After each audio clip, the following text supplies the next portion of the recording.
خودتو بردار. این برای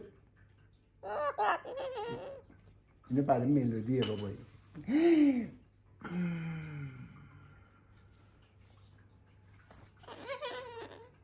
کنده شد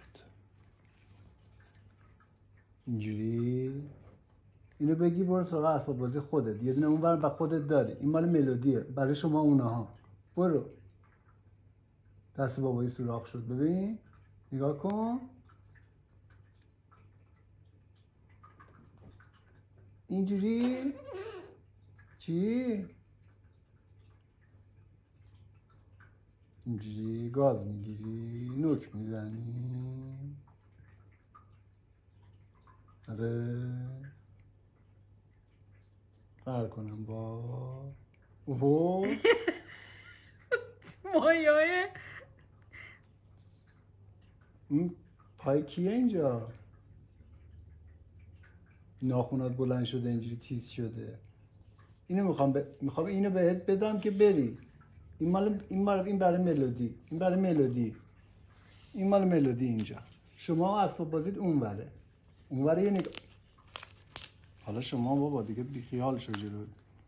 مال قرار بود داره فردا باشه بابا دیگه. ببین بذار به فردا برسه. این برای شما. ببین سلام برای فردا دیگه بابا. اینو بذارم اینجا برای فردا. این برای فردای شما، اونم برای فردای اصل اگه بذارن بمونه که هیچیش نمونده با اجازتون. این یه دونه رو من میخوام بدم به شما که کلاغه رو ببینون بالا. این یه دونه رو میخوام بدم به شما. آره این مال شما، بقیهش برای فردا. آره دیگه بابا، برای فردا یه چیز بمونه.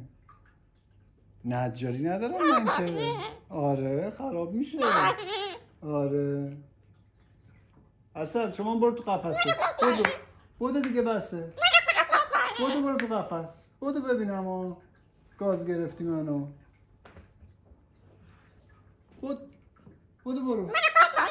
بودو پپره. بیا اینجا من بذارم بیا اینجا.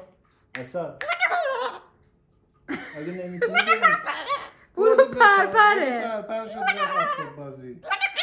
بودو بیا پرپره.